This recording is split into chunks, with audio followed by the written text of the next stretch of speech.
Welcome to Love and Murder. I'm your host, Ky, and I'll be joined by host Char. You think your life is going well. You have the house, the family, the job, the money. But what happens when there's no communication and one person in the party isn't satisfied? When you take a vow to love till death do us part, speak up for your unhappiness. Otherwise, your festering misery could lead to cold-blooded murder. Let's see you on the other side. It's the case of Adele Craven, right now on Love and Murder.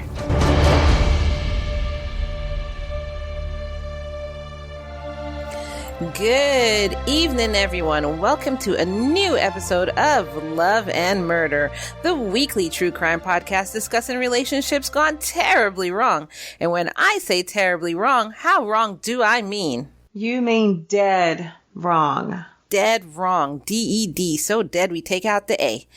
I am your host, Ky, along with my co-hosts, the gorgeous, the beautiful, the one with a kind of a sort of bay window, but not really a bay window, right? Yeah. Hello, everyone. I'll explain that later. I'll try to do a live video. I moved and I'm just all excited about my books, my bay window. It's not really a bay. Yeah, I asked her for a video of her. I know. I asked her for a video of her new room. And so she's going to do a walkthrough for us and we'll post it on our Patreon. And we'll talk about Patreon later. But we'll post it as behind the scenes on our Patreon for our members to see. You have to be I'm so a excited. member. So our show discusses true crime cases told in the form of a story with mystery, suspense, and just a little bit of humor sprinkled on top. But what, Char? But never at the expense of the victims. So you guys think of America's Dumbest Criminals. There was a show literally named that. That's who we actually make fun of. America's Dumbest Criminals. Don't be one. Download Good Pods and subscribe to Love and Murder over there, as well as check out other indie podcasts. Good Pods is good for iOS and Android, so you can listen on the go. Tonight, we're talking about our normal topic. We haven't done one of these in a while, and this is like our normal thing. But it's a love triangle, an isosceles triangle. It's not equilateral, but the triangle is just a bit off. Yep. This case was actually recommended by @NateL.Watkins and one on Twitter. So thanks, Nate. Yeah. But first, I'm going to give you my weekly reminder to listen to our last episode, The Case of Thomas Oldie. This case is the outcome of a brutally abused boy who grew into a man and went off the hinges. This case was especially hard for Char and I. So hard, in fact, that we actually recorded a behind the scenes coming off the show session. So we posted that in Patreon so you could listen to just how I went from, I can't like take really this somber. back to my normal. It was really hard on me. Like really, We had so to Char cheer kinda made me ourselves laugh up. a little bit. Yeah, exactly. Yeah. So you can basically go to our Patreon and listen to that. But this case is called The Broken Cord, and it's episode 55. So be sure to check that out. And in our exclusive community that I keep dropping hints about, we have a ton of bonus episodes going on, like a ton, like more than our normal, because we are actually also covering the Johnny Depp and Amber Heard case. Oh my God, this is all Char's fault. This is all Char's fault. And I wasn't following it. And then I put it out there and then all y'all were like, yeah, we want to hear what you have to say. So actually, this is Char's fault and y'all's fault. But anyway, they're going to take some of the blame for me. We have that going on in Patreon. And right now we have an exclusive sale going on that if you're in our Facebook fan page, it's only for members of our Facebook fan page. Yeah. So head on over there and request to join so you can get dibs on this sale. Once this crazy sale, like when I'm telling you the price is crazy, once this sale is done, it's done. It's just done. D-O-N-E. It's over. That's it. You won't find it. And you get so much crap. So much. Should I call it crap? So much Well, stuff. there's good crap. So crap is there's good crap. In fact, where you get some good You crap. get so much stuff for such a little price. I'm telling you, head on over to our Facebook fan page and, check out the sale there. Otherwise, you can just check out our Patreon at www.patreon.com/love and murder and join us there. Later on, I'll tell you more about what you get from joining this community. Now, on to the case. Adele Vicuna was born in Long Beach, California in 1961. She was raised in a working class family and had a pretty normal childhood. So she basically sounds like us so far. Yeah. After high school, she went to mortician school. Now, I just have one question. Whoa. What makes a person want to go into this profession? Like for me personally, I would be scared of like the body moving, like sitting up, or just I'd be thinking about the zombie apocalypse, like everything. Like I don't know, I couldn't. And I mean, you know how bodies have like the random jerking movement after they die and everything. But after rigor mortis sets in, oh my God, can you imagine that happening on your watch? You can't control it. It's like, yeah. But can you imagine? Like I would either have a heart attack, I would poop on myself, I would run. I don't even know. I would just, something would happen, but it wouldn't just be me sitting there eating a sandwich like, oh, rigor mortis. Oh, yeah, the on body my break. Man, yeah, no, that wouldn't this delicious happen. sub sandwich. Yeah, but what about when you're surrounded by several bodies that have to be, I don't know, like prepared, and you know what I mean? The caskets, and some might be open, some might be closed, and it's late. You're working the late shift. Okay. You know what? I actually have a friend. Anyway, he is, okay, I'll put it like this. He's one of those manly men with the big muscles and really, really good looking, very young. And he actually owns a mortuary. And when I first met him, he was only 26. And when he told me this, I said, but why? And so I'm just trying to picture this, right? And he's like, oh, no, because, my family, it's a family business. So it was passed down to me. So he knows every bit of it. He knows everything about it. And they say it's, it's good money because very good money. I don't want to say unfortunately because it happens, but people die all the time. So it's good money. And I don't like, again, that sounds kind of cringy because it's like, yeah, we're just going to open this because it's good money. I've actually heard someone say that before, a lawyer that owns, she actually is, she's a mortician, but she owns a funeral home. But she said the reason she got into it is because it's good money. She goes, that's why she got into it. She goes, because unfortunately we're guaranteed to pay taxes and we're guaranteed to die. So someone's got to help you out. You don't have to bank off of dying. Good Lord. No, I know. But but the way she said it was so cold. But think about it. A lawyer, of course she would say that. But if it's just in your family, can you say no? But you grew up around the caskets though. So to you, it's just like, you know what I mean? It's like second nature. Like, there's another dead body. Yeah, you could totally say no, but yeah, you're right. They're used to it. I don't know. Not me. Anyway. Interesting. Out of high school, that's really interesting to choose to do that profession. She chose to do it because her family wasn't in that practice. But maybe she was doing it. You'll find out why I'm saying this later. Maybe she was doing it because of the money, just like we're talking about. So Stephen Laird Craven was born on October 15, 1961 in Minnesota. He was the youngest brother to William Bill Craven. So basically there were two boys and he was the baby. When Stephen got older, he went into the Coast Guard and moved to Southern California to train to become a pilot, which is awesome. Yeah, that's I couldn't be cool. a pilot because of my eyes. I wanted to fly like fighter jets and stuff, but my eyesight. Did you really? Yeah. Military, maybe? Yeah. Oh, that's Air Force. So cool. That would have been so cool. Very interesting. But I didn't pass because my eyesight, whatever. You have to have perfect vision. Yeah. 2020. You can't wear contacts. You can't wear glasses. Nothing. So basically, when he moved to Southern California, that's where he met Adele. And they said, as soon as they met, they had an instant connection. And shortly after they met, they secretly got married. Now, my question was, and I did search for this, I wondered why it was a secret. Why did they have to secretly get married? Yeah, why? Yeah, what were they hiding from? Who? Exactly. I don't know. Hiding from? That was weird, but they never said it in any of my research, so I have no clue. So, like I said, they loved each other, instant connection. So that turns into a wonderful marriage. And so they actually did have a good marriage. They had 2 children together, which were 2 boys, just like Stephen grew up as 2 boys. He had 2 boys. And Adele just felt like she married the man of her dreams and basically married the life of her dreams because, he's a pilot in the military, which means he makes money. So yeah, that's just so interesting. It's intriguing to me.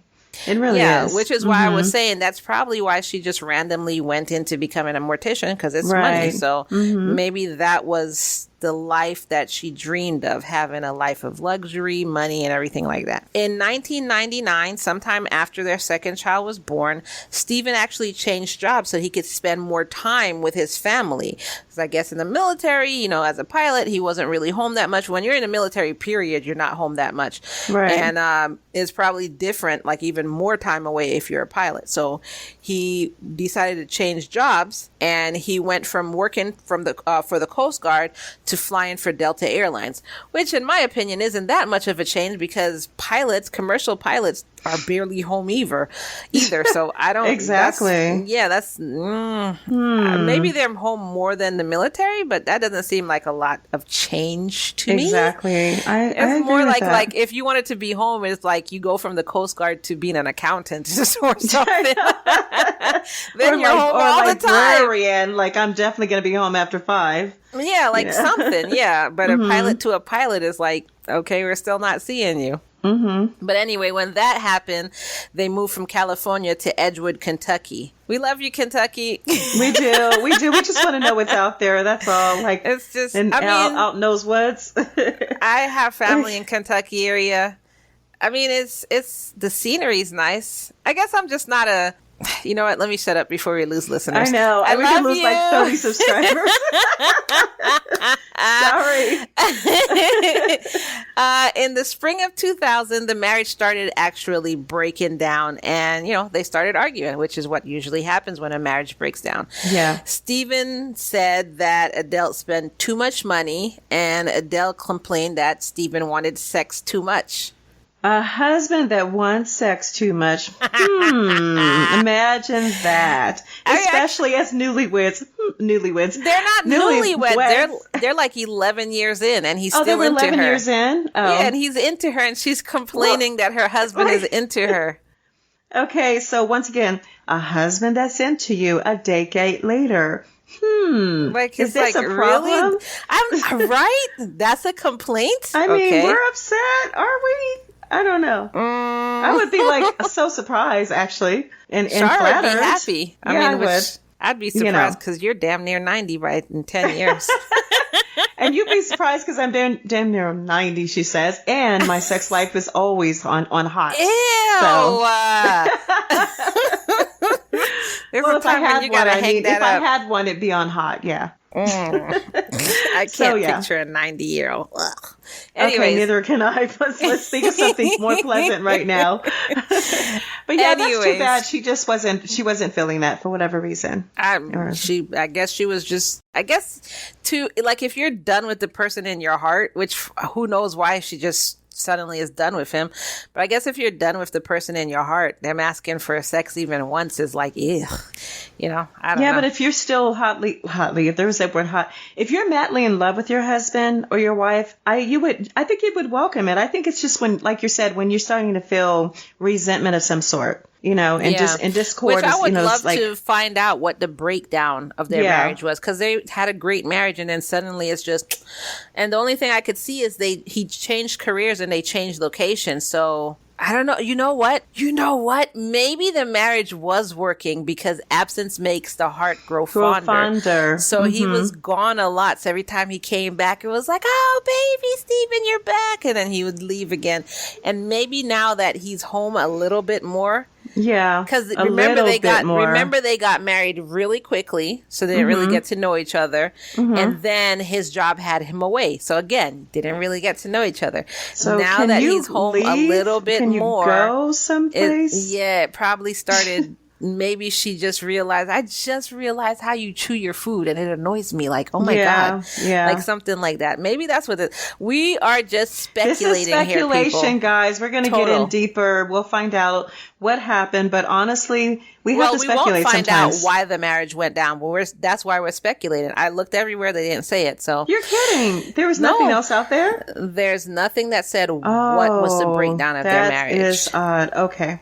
Got it. Yeah, so it went from good to bad suddenly. So anyway, they started seeing a counselor for this, and actually throughout their marriage, they had been seeing counselors periodically, but this is the first time the marriage was bad and they needed a counselor. So they started seeing a counselor to try and build up their marriage and fix whatever it was that was broken. And like, I think another thing, not only was he not home a lot, I think they had the help. So they were proactive in that. So they had the help of a counselor to help keep their marriage good. And then okay, that's a good idea. I guess agree too with much that. stuff changed. I don't know. As time went on, Adele didn't like Stephen so much that she didn't even want him to touch her. So again, her complaint of him wanting sex too much. So she didn't even want him to touch her. And she would go around telling her friends that, her hair started standing on end anytime Stephen, like, even just called her. Like, Stephen would be like, "Hey, Adele," and she'd be like, "Ugh, why is he him calling again?" me? Exactly. I have so much curiosity, Kai. I really wonder what happened. Oh, wow. I wonder. I don't know. It's really sad. It's rather sad when you think about it. Maybe she just grew older and was thinking like, man, I've been with this guy since I was in high school.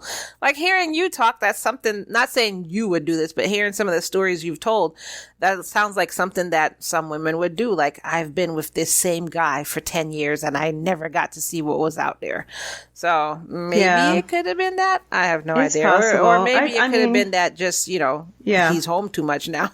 So she's like I said, actually go getting someplace to know him. Exactly. Really far away. So after a while, she terrible. decided that she wanted a divorce. But she didn't tell Stephen this. She only spoke with her family, friends, the guy at the grocery store, that one dude down the road, the homeless guy, the ducks, the pigeons, the dogs, her children, everybody but Stephen. But her husband, the one that's really involved in all of this. Exactly. So her mother, feeling bad that her daughter is in a situation that she didn't want to be in, gave her $3,000 towards the divorce for Stephen. However, Adele decided not to go through with the divorce and instead kept her mom's money. And hid it from Stephen. That's why I ain't giving Yaz no money. I'm playing. I was going to say, what? I want my money back, lady. You didn't keep up your end of the deal. Yeah, not right. fair. If I was the mom, that's how I would be. Like, where's my $3,000? Like, what did you do with it? Like, no. But anyways, instead what she did, like I said, was she hid the money and she decided to continue going on with the marriage counseling. At one point in time, they actually needed some work done on their house. So they hired a contractor, and the contractor came out with, a bunch of people, and that bunch of people included his son, whose name is Russell Rusty McIntyre. And all of these people came to work on the house. As time passed, Adele and Rusty formed a friendship. Of course they did. And their friendship was based on mutual issues in their marriage. But my thing is, how did they even get to the point of finding out that they both had marital issues? You know what I'm saying? They were talking too much No, but to each he's other. there to fix the house.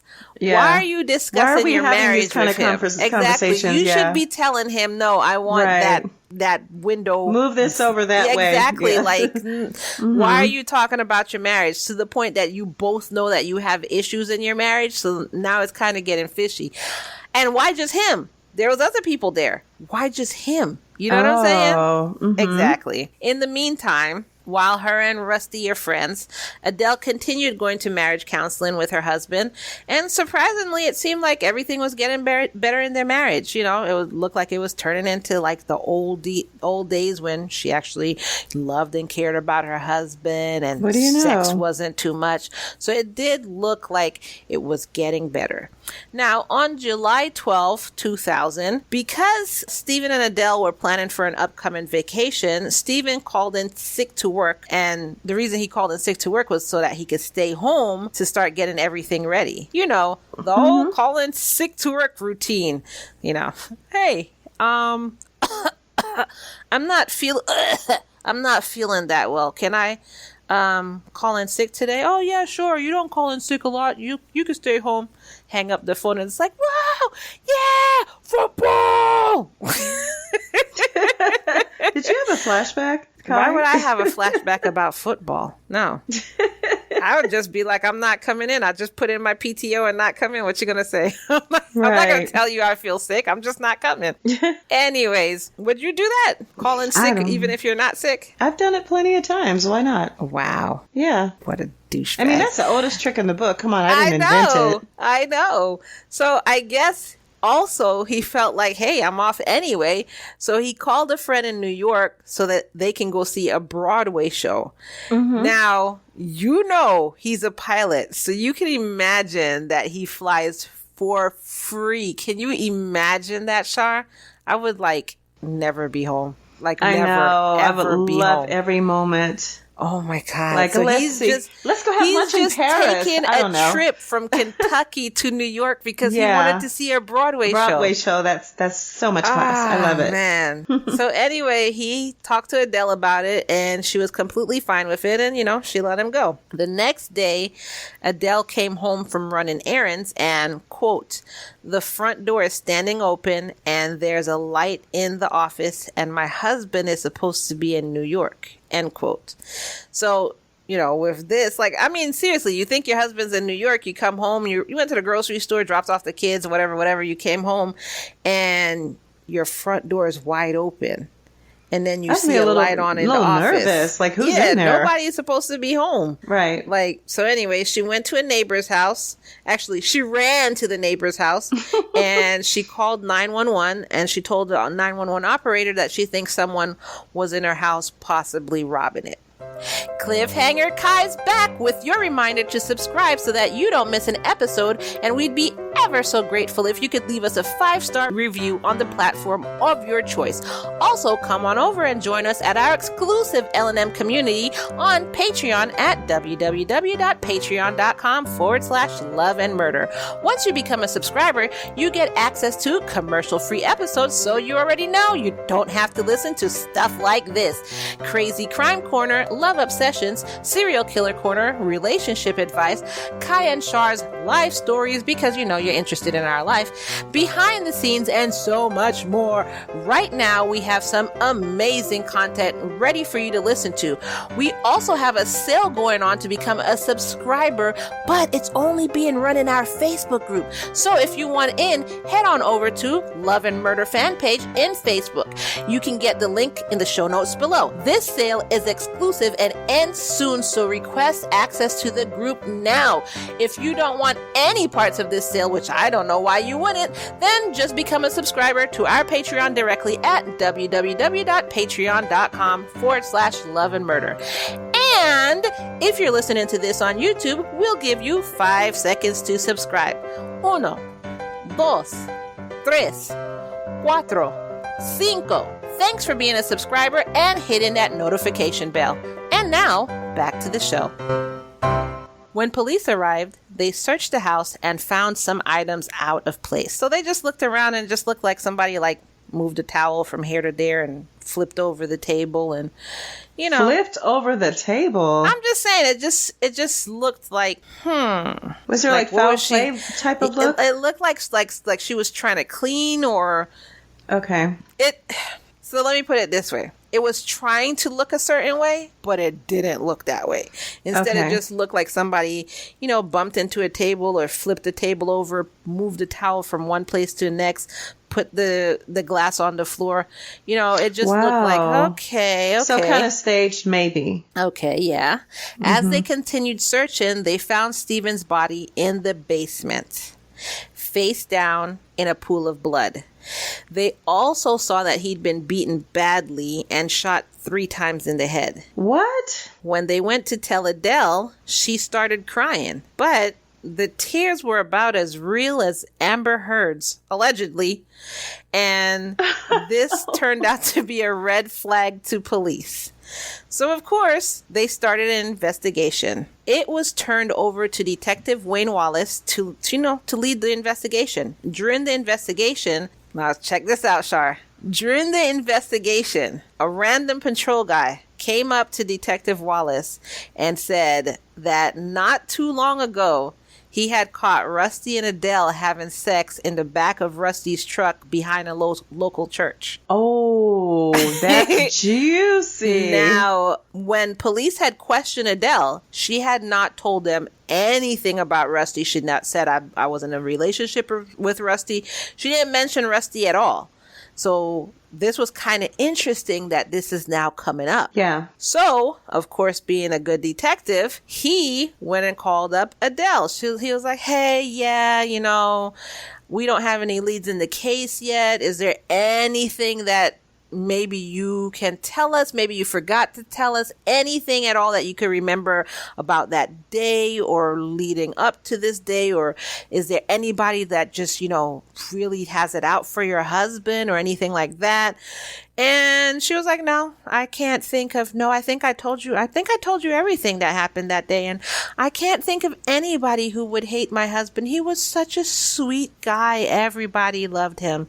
So Detective Wallace was like, okay, we'll keep you updated if we find anything else out. And hung up. So she just dug her hole a little bit deeper with that phone call.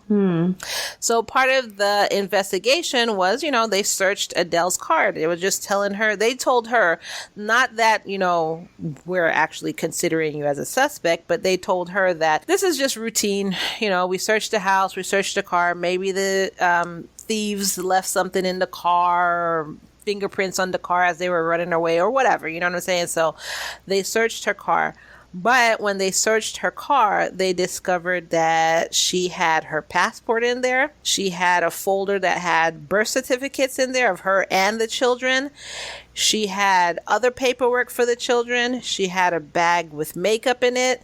She had a bag with clothes in it. She had notes from her marriage counseling session. She had a phone charger. And she had stuff like underwear and stuff like that. So it looks like you're going somewhere, right? I was like, where are you going? It sounds like an overnight bag, but not just an overnight bag. Like you're overnighting in like Mexico. So why do you have your passports and everything like that? Yeah. Why do you have your birth certificate? You know what I'm saying? So this is what they found in her car. And during the investigation, they started speaking with people around the place, speaking with her friends and everything like that. But the thing is, the more they spoke to people, the more evidence started to come out, and it started to look really bad for Adele. Apparently, she told at least 8 people that she wanted Stephen dead. It was normal for her to tell her friends that she wished his plane would crash and that he made her feel sick when he was around. Like he just grossed her out when he was around. Like you wish his plane would crash? Are you serious right now? This is a village idiot moment that she would blab these things, her personal feelings, which were just dreadful, by the way, to so many people. I mean, did you really think that people aren't going to remember these things, especially something like that? Why would you wish that in your worst enemy, that their plane goes down? And, because I guess you figure, it's a law of averages. If you fly a whole lot, there's a better chance that maybe one day it's not going to, But I mean, why would you wish that on somebody? No, I know. I totally agree. I understand it's the law of averages and just let it stay there. Like, why would you wish that? Anyway, so it was actually even a running joke that she would hire a hitman to kill him. Like, that was her joke. I'm going to hire a hitman to kill him. Oh my God, Stephen gets on my nerves so hard that I think I'm going to hire a hitman to kill him. If he calls me one more time on my break to ask me if I'm okay, I think I'm going to hire a hitman to kill him. Right. Exactly. It's like really funny, Adele. Yeah, real cute, real funny. Okay, Adele. Oh, weirdo. Then one time she actually asked someone to help her find and hire a hitman. Now, can you imagine that conversation? Like, Lisa, I just can't stand Stephen anymore. You know how I'm always joking about getting a hitman to kill him? Well, I'm just wondering if you'll help me find and hire one. Like, what do you think? And then Lisa goes wait, what? You've always said that, Adele. I didn't know you What were if your friend came and asked you to help get a hitman to kill her husband? What would your answer be? I mean, my name's Bennett. That's what I would say. I'm not in it. Bye. So yeah, suppose her friend does that. Yeah. No. And then Adele's just like, gotcha. You should have seen the look on your face. Yeah. You thought I was joking. serious. Yeah. Mm-hmm. So anyway, about that hitman, she even told the babysitter one day that anyways, she even told the babysitter one day that if anything ever happened to Stephen, quote, don't ask me about it because I don't want to have to lie to you. Like, first of all, that would be my last babysitting job for that family. That's just number one. That's just number one. And then second of all, it's like you always say, Char, like with these people, they just talk to everybody, just telling everybody their plan, sending it in text message, emailing it. Like, what the frickety frick is wrong with people, for real? Well, like you say, sing like a bird. They all do. I mean, but they're singing like a bird to the wrong thing. Well, of course. But okay, so listeners, must I remind you all, America's dumbest criminals. That's why we're having a field day. Should we just really moment. stop at the country of America? Should we say the world's? Yes, we should. We shall. Yes, it's that bad. From now on, it's going to be the world's dumbest criminal. Dumbest criminals. My God.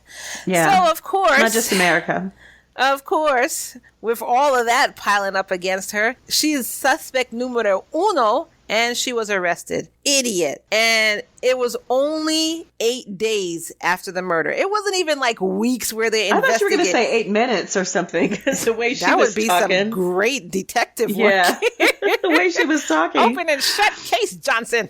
It's almost like I'm just telling on myself. We don't need a trial. Like, yeah, we don't need guilty, a trial. baby. You're arrested. Get in jail. We already know you did it. Like, oh my God. Now, she said she didn't know what they were talking about. She loved her husband. Why are you arresting me? I would never tell anyone I wanted to kill him. I would never even joke about it. Why are you just digging that hole? Why you always lying? So she said all those other people were lying, like all of them. All of them's just lying on her. All of them by coincidence. Yeah, they're all lying on her, and she loved her husband, and she's so distraught. Hold on, let me pull an Amber Heard and hold this tissue to my nose and look at the cameraman so he could just see that I'm so distraught. That right moment. Exactly. So, did you see the twitch in my eye? I mean, it's all so phony. But you know what? If you're a good actress, maybe someone would fall for it, but I'm not. So not only did they pick her up, but now, because, you know, it's on record that old Rusty boy was rusting it to her in the car. You get what I'm saying? Back in the Rusty truck. So they picked him up too. And, you know, they're talking to him and everything, and he was like, you know what, I kind of left something in my rusty truck back there. And he walked out of the police station and freaking fled the country. He left. What? Really? He did? Yeah, no, really what happened is he just didn't talk to the officers. He wouldn't answer them, and then he left on a prearranged Disney cruise, a grown man on a Disney cruise by himself. But guess who bought the ticket for him? Well, first of all, guess who got his passports, probably? Well, first, guess who bought the tickets for him? Good old Amber. I mean, did I say Amber? Amber? I was thinking of Amber Heard. Sorry, I was thinking of Amber Heard. Her face just flashed before me for some reason. He's too broke good old for Adele. Sorry, Amber. This time it wasn't you. It wasn't this time. It wasn't you. Yeah, we believe you on this one. We really do. But good old Adele, you are correct. Guess what she bought the ticket with? What money did she use to buy that ticket? I was trying to get that question out. $3,000. That's right. She had hid it for that freaking long. The $3,000 that she was supposed to use to divorce her husband, she gave that to Rusty, and he bought the Disney cruise. We're going to go on a Disney vacation, Rusty. Exactly. So the stupid thing about this is, the idiotic thing about this is he didn't remember that, you gotta come back home from the cruise. What the hell were you thinking? Like, if you took a cruise trying to flee the country, maybe stay on the islands of one of the stops, but no. But the island doesn't move. You get off the island and you don't come back. No, You just, dude, it's like the ground doesn't move. Back. Cruise the ground was moves over, on the boat. and he came back home. And of course he came back home, and Detective Wallace was like, hey, what's up? Remember I wanted to talk to you about that thing, about that thing, about that thing? I was like, you freaking idiot. What are you doing? I'm just laughing because I never heard of anyone who didn't think that if you run off, say, to Mexico to get away with, murder or whatever, not recommending it, but Mexico, the ground doesn't move. It stays still unless if there's an earthquake. But you get on a cruise, and you might think it's a little city floating on water, but guess what? It's going to return to the port that it came from. You know what I'm wondering? I'm wondering if he thought, look, out of sight, out of mind, maybe they'll forget about me. I come back, they don't ask me any questions, bada bing, bada boom. I'm wondering if that's what he was thinking. But are you serious? I don't know, but obviously it wasn't a land sea, because if it was a land sea cruise, he would have got off at the land port stop, and then you would have never seen him again. It's a Disney cruise. Of course it was land sea. He's just an idiot. Look, I'm reaching. Why are you trying to? I don't know why I'm going to bat for this guy, Rusty. I don't know what it is. No, there's no excuse. He's just stupid. Ah, man. Anyways, so Detective Wallace was like, come on in. We want to talk to you. Picked him up, everything like that.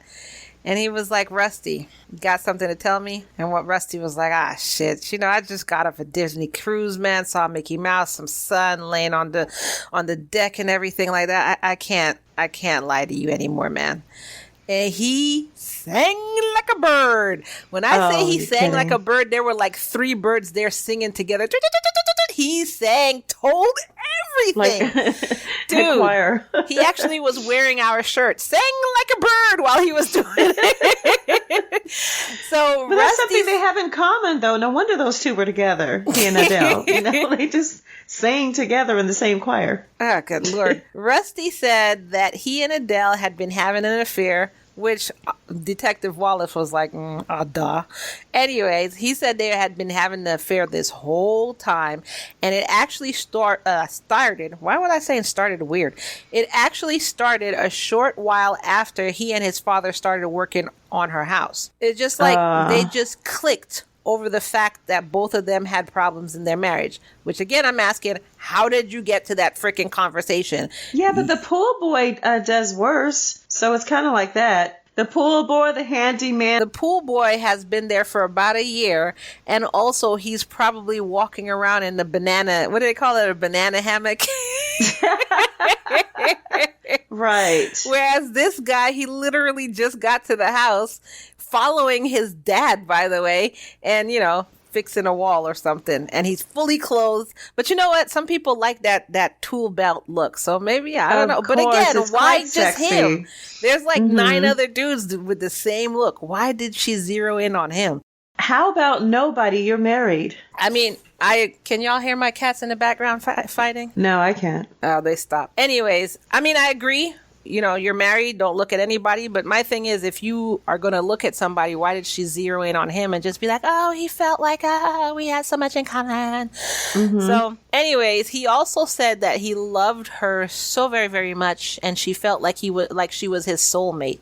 In like 2 days, he felt that. 2 whole days. As his soulmate, shortly after they started the affair, Adele... Good old Adele asked him if he could help her kill Stephen. Good Lord. Well, after all, you're my soulmate, so who else would I ask? Obviously. Why didn't I think of that? It's just the women who ask just random people to help them commit murder, and then the guys who actually say yes. Yes, they'll do anything for them. I'll do anything for you. It's no to prove way. My love. It's no way anybody asked me. If my daughter asked me to come murder somebody, I'm like, yeah, I know. Like, I've known you my whole life, and you're absolutely crazy. My daughter, I've known her whole life, not my whole life. Well, right. It's the other way around, yeah. So, Adele decided to kill Stephen now that she's found a patsy who will do it for her. So she had decided to kill Stephen and would collect his life insurance money, which was about $500,000. Yeah, that age-old plan that nobody does. You're the first one to think about this, and clearly you know you're going to get away with it while you're telling everybody what you're about to do. I never saw this coming, Ky. I don't know why I didn't. You didn't see it coming, Char? No.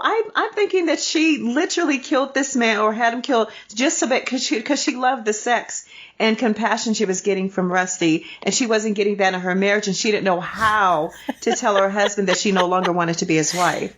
Because you see what I mean? No, think about it. She went all around the entire world, so to speak, and to avoid divorcing him, even when her mother gave her the money. I know, but think about it. Like, she had all these opportunities to divorce him. She wouldn't do it and she told everyone how miserable she was, but she wouldn't divorce him. So I thought maybe to save face, as they say, like, I just don't want to hurt your feelings. So you see what I'm saying? Like, I never thought of the angle of the tried and true insurance policy. And I mean, every part of it is a tried and true. To me.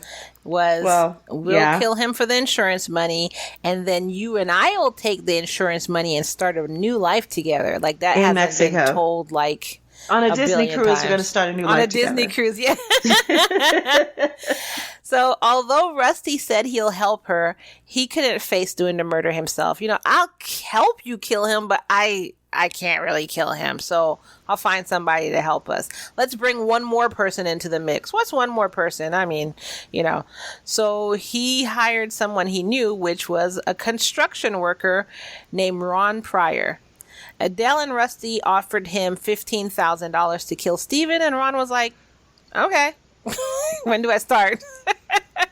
And so when he said okay, they all started working on the plan together. Now, the ultimate plan they decided upon was that Adele would let Ron into the house, where he would beat Stephen to death and then ransack the house to make it look like a robbery. Sound familiar? Mm-hmm. So on July 11th, 2000, Rusty bought a crowbar, which was one of the murder weapons, and called Adele on the cell phone he had given her. The plan was that the next day, July 12th, they would meet in the morning and then go through the home to get a layout of the home and then continue planning that night. So that was the plan. However, this was the day when Stephen decided to go to the theater with his friend in New York. So then Adele started panicking because I don't know why. Like, there's no other days in the week or the month. Why did it have to be right now? Like, well, no, it's an alibi, though. I thought they've set it up that way and they didn't. No. She started panicking that he was leaving, and so she called Rusty and told him that this needed to be done now, which I don't understand this, because if he's gone to New York, that gives you ample time to let Ron and Rusty in and walk all around the house and do whatever. And then you still have time to plan. So that's why I'm like, why did it have to be done now? He's leaving to New York. He's only going for a few short days, maybe a weekend trip, and coming right back. So why did you panic? And why did you no, scrap everything. This has to be done now. It's go time. Like, why? You know what I'm saying? You got nothing? Yeah. No, I was thinking of an alibi, but that wouldn't connect, I guess. I'm on his end, but never mind. I don't know. There's no alibi that could have been given. It's just, I don't know. They're just all a bunch of idiots trying to plan a murder. Yeah, let's go with that angle. That's all it is. Mm-hmm. So she called Rusty and told him this needed to be done now. And then she went about setting everything up. She sent the kids away. She took the oldest son to day camp and then sent the youngest son to the grocery store with the neighbor.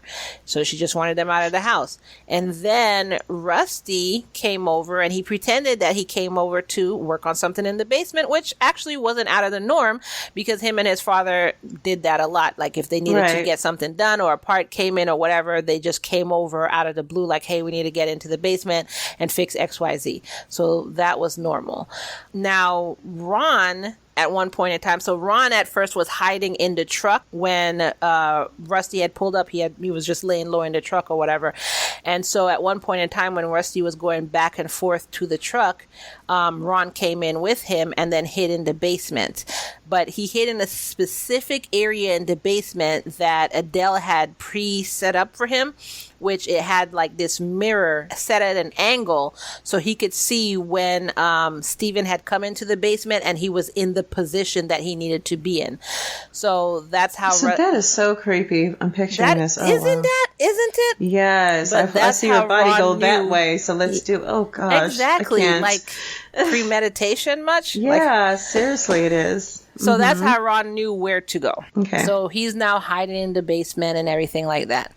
Then Rusty went back out to the truck, and because the neighborhood where they lived in a cul-de-sac, and because the neighborhood where they lived was like so quiet, he turned on the radio in his truck and just turned it up so that, as a distraction. Exactly. Well, more like if Stephen had to scream or something, like nobody would hear it or whatever. To muffle out the sounds. And who's going to really like question that? Because it's like, a construction worker comes over, he turns up the music because he probably wants to listen to music while he's doing whatever he's doing. So, I mean, that part looks kind of, not suspicious. Right. So when everyone was in place and everything was ready, Adele then called Stephen to the basement, and the way she got him to come to the basement was that she told him that their pet ferret had gotten loose. So when Stephen got there, Adele shut the door on him. He walked in like, oh, it's over there. So he walked in before her, and then she closed the door behind him. And then right when he noticed the door is closed, that's when Ron attacked him. And Ron hit Stephen in the head 12 times with the crowbar. Remember? Yes. Oh. Yes. Girl, oh. Wait. He hit him so much and so hard that he shattered his skull and his brain was oozing out. Can you imagine that? I can't even imagine. The type of pain he was in. I know he was confused. My thing isn't that called a crime of passion when it's that intense unnecessarily? Was it like but I'm trying to figure out, was it anger passion though? Like anger passion meaning I think they would go more to like what? What's it called again? When you planned it. I can't think of the word. No, not premeditated. Listen, premeditated. Think about it. No, they always say this was premeditated AF. We already know that. So it wouldn't be a crime of passion because she's not the one who did it. A crime of passion is usually the person like you don't expect it, no, but you're so the angry. Person who's involved and they're so angry or so passionate about why they're doing this. But she didn't do it. Even if Rusty had done it, they could have said it was a crime of passion because they could have said that, because of their relationship with her. But it's wrong. It's not a crime of passion. But I'm wondering, did they specify? Okay, just make it particularly grueling and hit him like really like that many times. Remember, they had planned. The plan that they came up with was that he would beat him to death. That was the plan. Oh gosh. Yeah. I don't know where these people come up with this. This is just terrible. I don't know. So Ron did that. So Stephen's brain is basically oozing out of his head right now. And guess where Adele is at this time? Just guess. I mean, is she in the house? Is she polishing her nails? I don't know. No. So the door, those doors that have like little windows in the top of it so you can look through?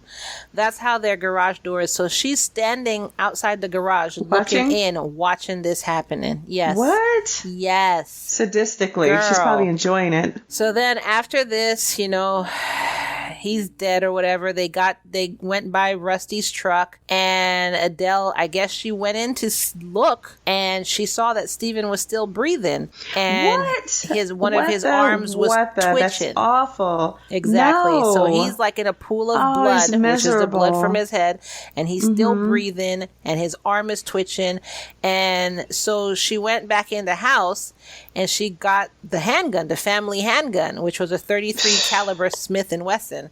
And she came and gave it to Ron, and she was like, look, he's still breathing. Like, what are you doing? And she was like, you need to shoot him. So she puts her own fingerprints on it. What an idiot. And then she hands it to Ron. You could say my fingerprints are on it because this is the family's gun. So that's, yeah. Mm-hmm. But she just handed it to Ron, and she said, you need to kill him. He's not dead. So she told him to shoot Stephen, and Ron was like, okay. And he shot Stephen one time in the head. And then Ron started changing out of his clothes because, with that beating he just gave Stephen, he has blood. Yeah, there's blood splatter Exactly. everywhere. Yeah. So he's changing out of his clothes, and then Adele looks at Stephen again. Like, how is she looking at this man? His brain is... She has to be a cold-blooded... Good Lord. Yeah. So anyways, she saw that Stephen was still breathing even after this. So he's been beaten in the head 12 times and shot. And he's still breathing. He just was going down hard. Wow. He is fighting. He's probably thinking about his son's fighting, man. But yeah, he was still breathing. So Adele reloaded. Listen to this cold... Oof. She reloaded the gun, handed it to Ron again, and she was like, look... He's still alive. Shoot him again. And Ron was like, okay. And he shot Stephen twice in the head. And now she doesn't see him breathing. She's satisfied that he's dead. And so Ron changed his clothes and they split for the day. The three, they just went different ways. So Adele... And they just left him there? So that's what I was about to say. Adele's plan was, because she's a mortician, she told Rusty that the longer the body stayed there before it was found, the harder it would be to establish a time of death. So that was her plan. So she wanted the body to stay there as long as possible. One thing she didn't know was that one of the neighbors actually saw her leaving that day, which, that's not weird. She left, but that's something to log in your head. What she did was she went to the bank and she got a $4,000 cash advance from Stephen's credit card. She couldn't get it from her own. She got it from his credit card. And then she went and met Rusty at a store and she paid him $1,300 because...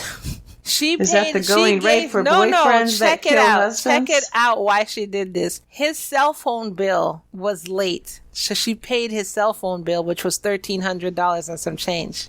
Good Lord. Thanks for murdering my husband. Here's your reward. I'll pay your cell phone bill. Keep your cell phone on. Yeah. And then she gave him an extra $1,000 to pay Ron, and then they sat down and had lunch. After she watched her husband's brains being beaten out, she sat down and had lunch with her lover. My God. And then later on, Rusty met Ron and gave him the $1,000, which wasn't it supposed to be $15,000? This dude just got thought it was a down payment. The way that you're reading, I'm thinking it's like the $15,000 in down payment is $1,000. I wish somebody would. Well, because it's so different than what the agreement was. It's quite a bit less. So I figure maybe... If I'm getting a down payment, I want half, and I want half before the job is done.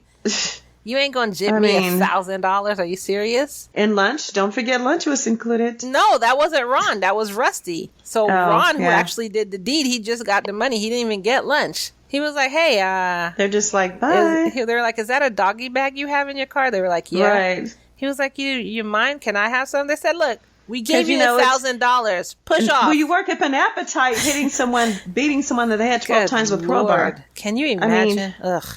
Oh, it's awful. Anyway, Rusty. This is just heinous. That's the only word I have for these people and what happened. But this whole entire debacle, this is just beyond it. They're not human. They just have no heartbeat. It's just they have a heartbeat. They're just crazy.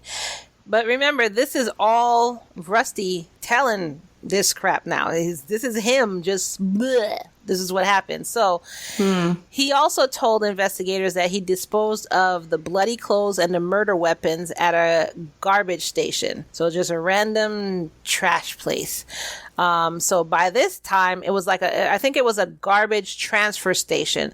So it's the place where all the garbage trucks meet, blah, blah, blah. Then they take that trash to the dump. So they had to figure out which dump it was taken to. So that started a search. In the meantime, they arrested Ron because, Rusty, Ron, and Adele. Good Lord. But anyways, 6 weeks after the murder, Detective Wallace, they're searching through the landfill and everything. They went through 3,000 tons of trash for 16 days. My God, I can't even imagine the smell. But they did end up finding the bloody boots and the shirt that Ron had on during the murder. So they found all of that, and that was probably covered in blood.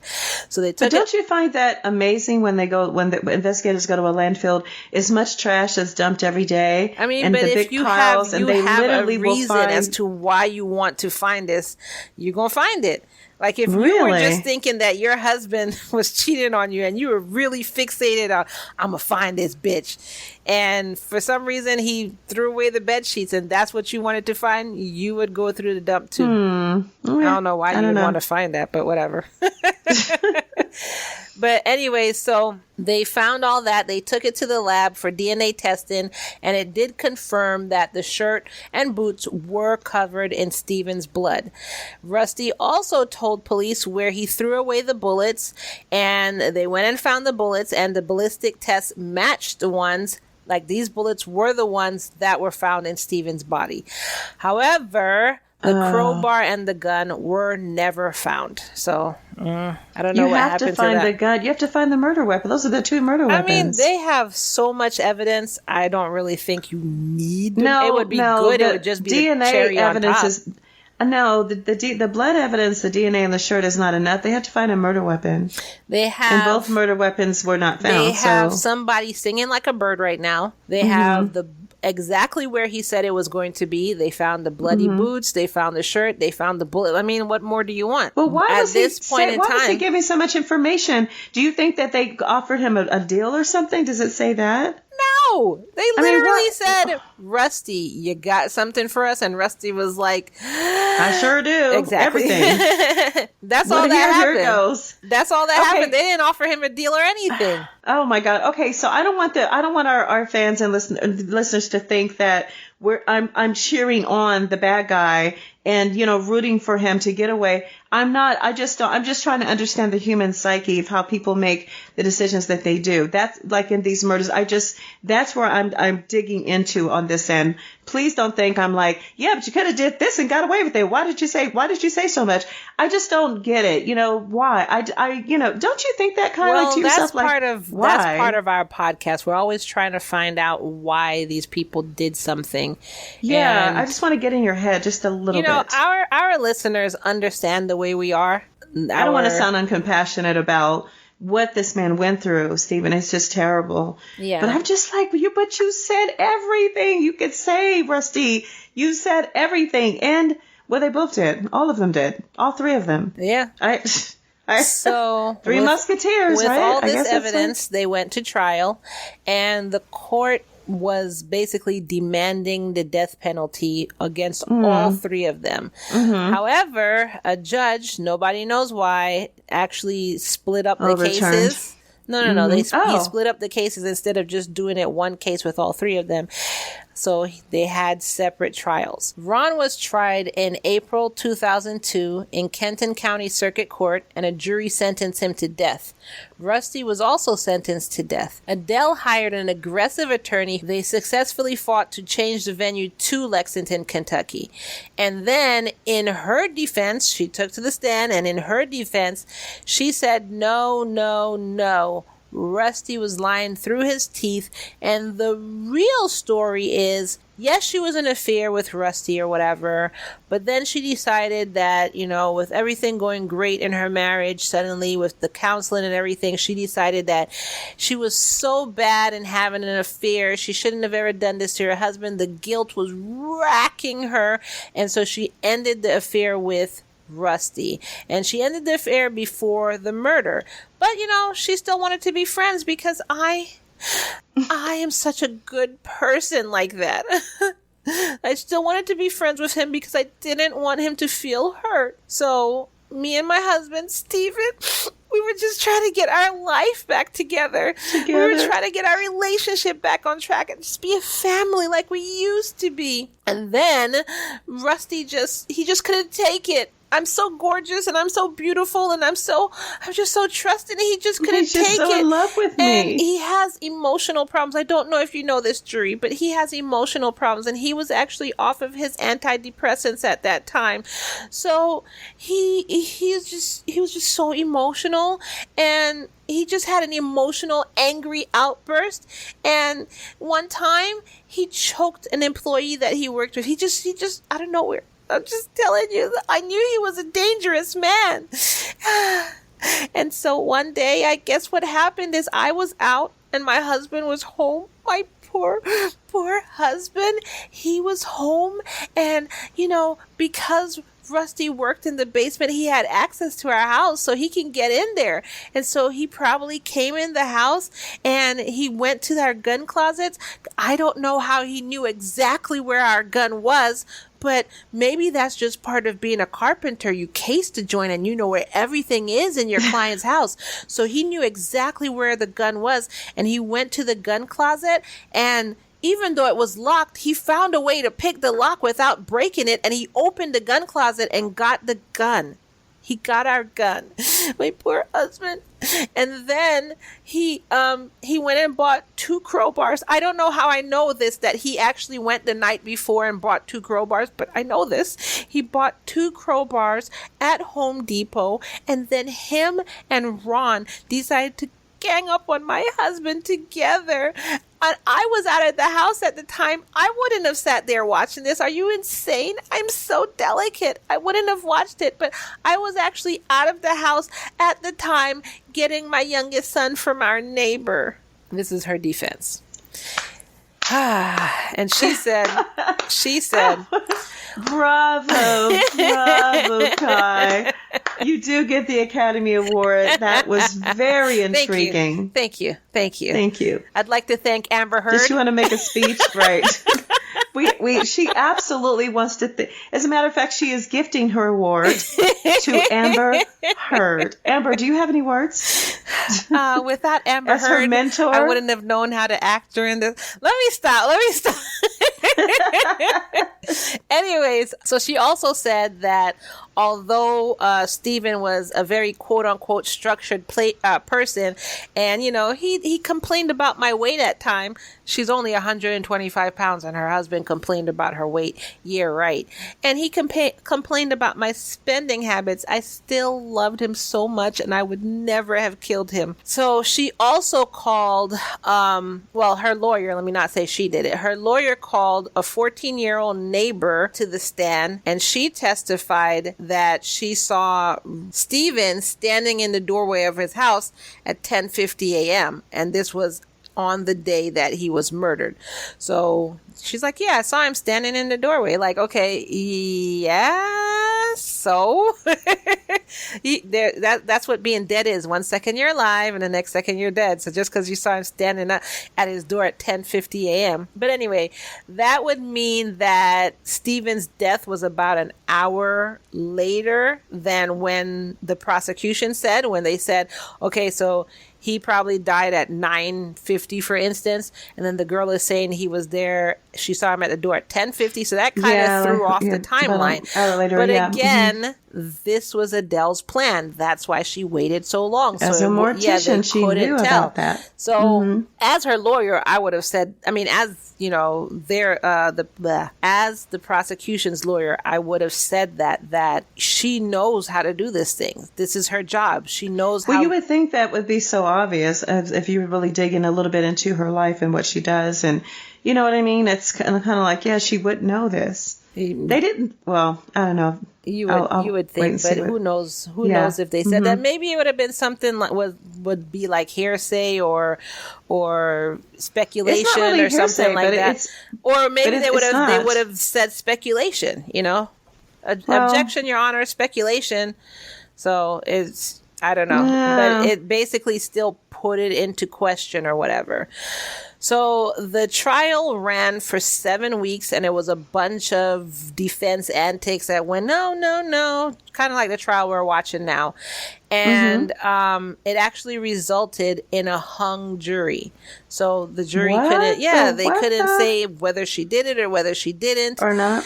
Exactly. So a mistrial was declared in December of 2002. Then prosecutors struck a deal with Rusty so that he would get off the death penalty, saying that, hey, look, Rusty, we're your friends here. We're here. You want a soda? You want some chips? No? Okay. We have something for you.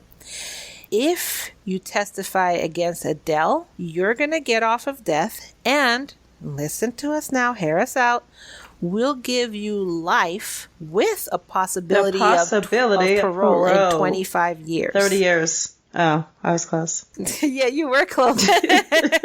And Rusty was like, hot dog. Of course I'm going to do it. I sing like a bird. I did it before. Where's my sing like a bird shirt? You know, I do it. But my thing is, I thought that was his soulmate. I guess she's not enough of a soulmate to not die for her. Like, soulmates are a dime a dozen these days, apparently. So he said, shoot, hot dog, I am in prison. Next for the soulmates? I have a different kind of soulmate in here. Yes, sir, I do. So I'm not going down for her. So, yeah, he decided that. Adele who? Yeah, right?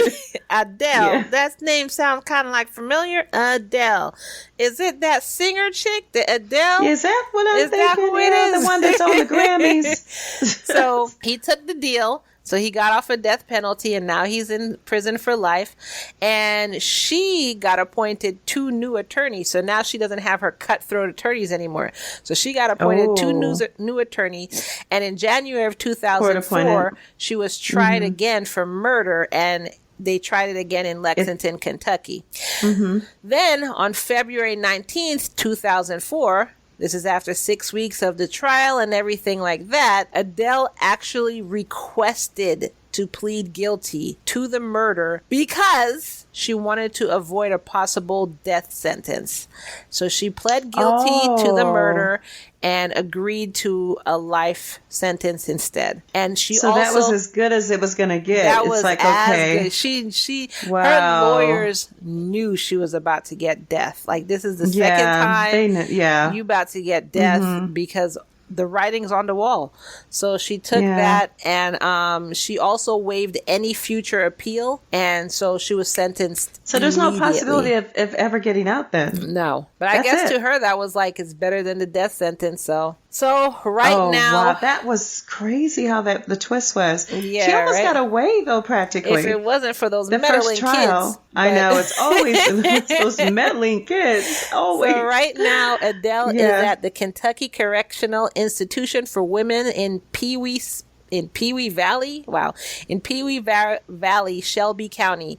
And Rusty is at the Luther Luckett Correctional Complex in LaGrange, Kentucky.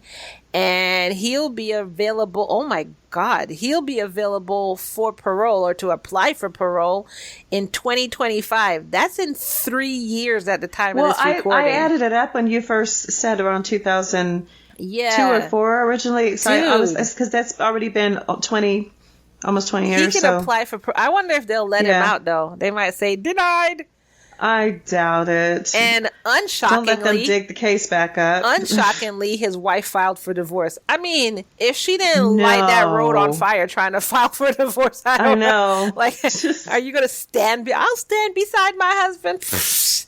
Whatever. And there are no records about what happened to Ron Pryor. I mean, I know he was on death row, but that's it. That's where the trail ends for him. And then the Craven sons are their 2 sons, so don't forget they have 2 children. They're actually currently being raised by Stephen's brother, so their uncle. So Stephen's dead. Adele, Ron, and Rusty are in prison, and that is the case of Adele Craven and Stephen Craven. What did you think about that, Char? It always throws me for a loop with these people. I never know what to expect with our 11 murder cases because they're always so out there. Yeah. This was really different. It was different in the sense that... It was the same in terms of the love triangle, but different in terms of the twists and craziness. Right. Yeah, exactly. Because, you're right. Yeah, you're right. A lot of times the love triangles kind of like, they kind of pattern one another. Yeah. But I mean, and even the way that they just tell all the details, we hear that all the time in our cases. Oh my God. They all sing like a bird. So they all do. Ellen members, let us know what you think of the outcome of this trial in the comments below. And if you like this episode, then head on over to Apple Podcasts or Spotify and rate us 5 stars. You can also download Good Pods and rate us on there too. You can say whatever you want in the description, but it helps bring us up in the charts so others can find us just like you did. Before you go, we have to give a couple of shout outs. First, I want to thank our patrons who signed up, stayed with us, and has donated to Char and I. We are so very humbled by your support. We do not take it for granted, and we do not take it lightly. Thank you so much. We also want to give a personal shout out to patrons KS, Melanie Clocher, and Patty. You guys are amazing. And I'm saying amazing in sign language also, but y'all can't see it. You're amazing. I also want to give a personal shout out to Deandra W. with Diaper Cakes by Dede. I was planning a baby shower and she got this cake done for me. Do you hear me, people? She got this done for me. It was so awesome. It was last minute and she did it like that. She got it done on time, or before time actually. It was affordable and it looked incredible. How do you say incredible in French? Incroyable. Exactly. Yeah, if you want your diaper cakes or money cakes done in the Atlanta, Georgia area, then look her up. I'll actually post her social media in the show notes below and y'all can reach out to her. I'm telling you, this cake was amazing. And it came with, I think it was like 72 diapers in it. And it came with wipes and everything. So it's a functional cake. Yeah, it was very intricate. It was just really beautiful. But it looked so pretty. Yeah, it looked I was very impressed. Oh my God. So anyways, don't forget to visit us on Patreon to become an exclusive member of the L&M community. You get commercial-free episode, full-length episodes of Love and Murder. You also get bonus content like cases about love obsessions or cases with the craziest crime, or our new serial killer corner. So we have one episode of Serial Killer Corner and we're going to have some more coming up very, very soon. You also get host stories, behind the scenes, and so much more. Right now, we actually have an abundance of bonus content in there, like over the stuff that we said we're going to have in there. We've just been putting bonuses in there like crazy. Also, right now, we have an exclusive sale going on. It's only for our listeners who are in our Facebook group. So if you want to find out more about this amazing sale, when I say amazing, when you get to the Facebook group and you see this sale, you're going to be like, okay, I got to do this right now. So yeah, you're definitely going to want to sign up right away. Exactly. If you want to get into Patreon using this low price we have for the people in our Facebook group, you'll get all the bonuses we offer and everything. Then request to join in the Facebook group. Just search Love and Murder fan page in Google or Facebook, or by simply clicking the link in the show notes below. This sale will be over soon and will not come back again at this price. You will not see this sale at this low price. So now is the time to get in our exclusive community. Follow us on social media at facebook.com/relationship crime, Instagram at Love Murder Podcast, or like I was saying, join our Facebook fan group by searching Love and Murder fan page in Google or Facebook, or by simply clicking the link in the show notes below. Find our awesome merch by going to our website at www.murderandlove.com and clicking on our shop in the menu above. And an easy and free way to help us out is by simply sharing this episode. Hit that share button and share. Share with your husband, your mom who probably gave you $3,000 for a divorce. Share with are you having an affair? Share with your guy you're having no, I'm not. I'm just playing. Don't do that. No, we didn't mean Don't that. Don't have an affair. Stay lovely in your marriage. Do not have an affair. I'm just playing. So anyways, on that note, but definitely get our Sing Like a Bird t-shirts and our merch. Yeah, definitely. That hasn't been put out yet, but I'm definitely going to put them out. It will soon. There's people who've been asking me for this merch, and I'm definitely getting it together, and I will get it out there. And as soon as I get it out there, guys. Yes, as soon as I get it out there, y'all will be the first to know. But I just wanted to end this episode like we always do by reminding you it's all love and no murder, y'all. Goodbye. Good night. Be safe.